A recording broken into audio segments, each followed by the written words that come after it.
To your own learning platform Vedika commerce classes. आज इस class के अंदर डेटर की एक और सिचुएशन को सॉल्व करेंगे, एक और सिचुएशन को, एक और एडजस्टमेंट को समझेंगे। लास्ट क्लासेस के अंदर हमने डेटर्स की बहुत सारी सिचुएशन सॉल्व की हैं।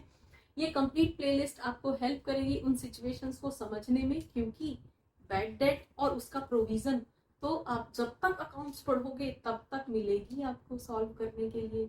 आपके 12th एग्जाम के लिए तो इम्पोर्टेंट है ही, आपके CUET के लिए भी बहुत इम्पोर्टेंट है। तो इसको डिटेल में समझना है तो ये कंप्लीट प्लेलिस्ट आप देखना। एक एक सिचुएशन को क्लियरली डिफाइन किया गया है।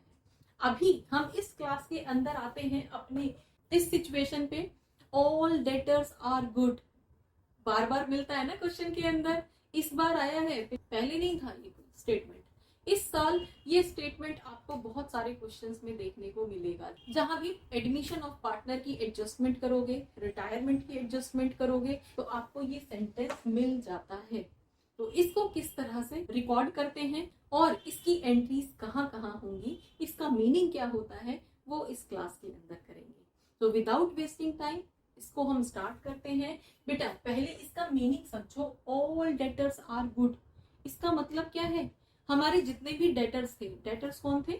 जिनको हमने उधार सेल कर रखा था सामान। अब हम उम्मीद लगा के बैठे हुए थे कि अब ये पैसा आएगा, इतने दिनों में ये पैसा वापस आएगा। लेकिन कई बार क्या होता है, पैसा वापस नहीं आता। वो लोग जो है चीट कर देते हैं, वो लोग पैसा नहीं देते। तो ऐसे केस पे वो जितना पैसा हमारा रुक गया है, जितना पैसा हमें वापस नहीं मिला है, वो पैसा हमारा बैड डेट के नाम से रिकॉर्ड हो जाता है ना। लेकिन यहाँ पे क्या हुआ है, हमारे पास 1 लाख के डेटर्स थे और 5% का 5000 का हमने प्रोविजन बना रखा था। लेकिन पता चला कि हमारे सारे डेटर्स बहुत अच्छे थे, उन्होंने सबने हमारा पैसा वापस लौटा दिया। जिन्होंने भी उधार सामान खरीदा था उन्होंने अब एक एक करके सबने पैसा दे दिया। तो हमारे सारे डेटर्स तो गुड हो गए।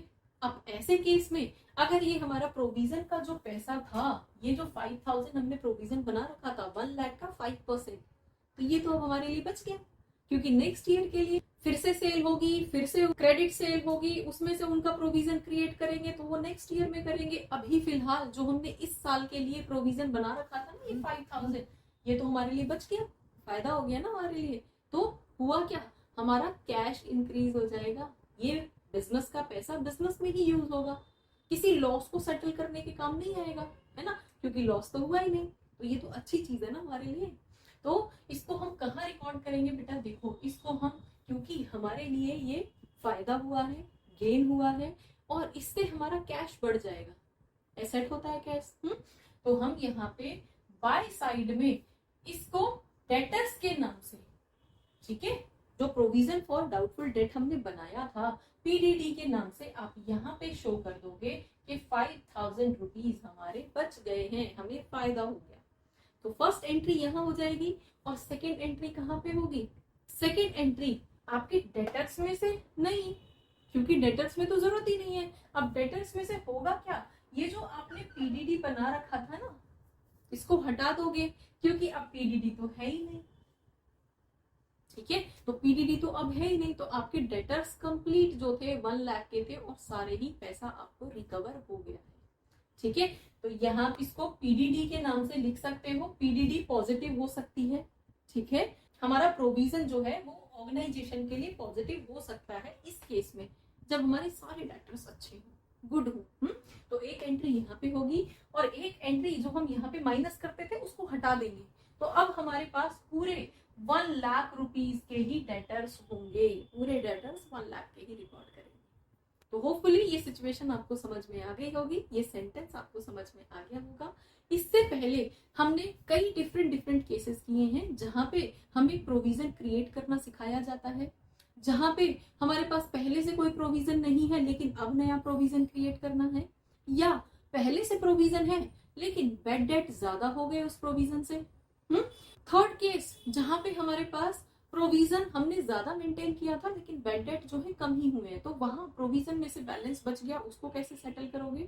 इस तरह के केसेस हमने लास्ट क्लासेस के अंदर इस प्लेलिस्ट के अंदर डाले हैं। आप उनको एक बार जरूर देख लेना, क्योंकि ये PDD और ये बैड डेट आपका पीछा नहीं छोड़ेगा जब तक भी आप अकाउंट्स पढ़ोगे तब तक। तो बेटर है कि इसको समझ के इसको अभी खत्म कर लिया जाए।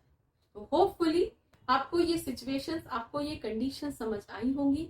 For more keep watching, keep learning. Thank you.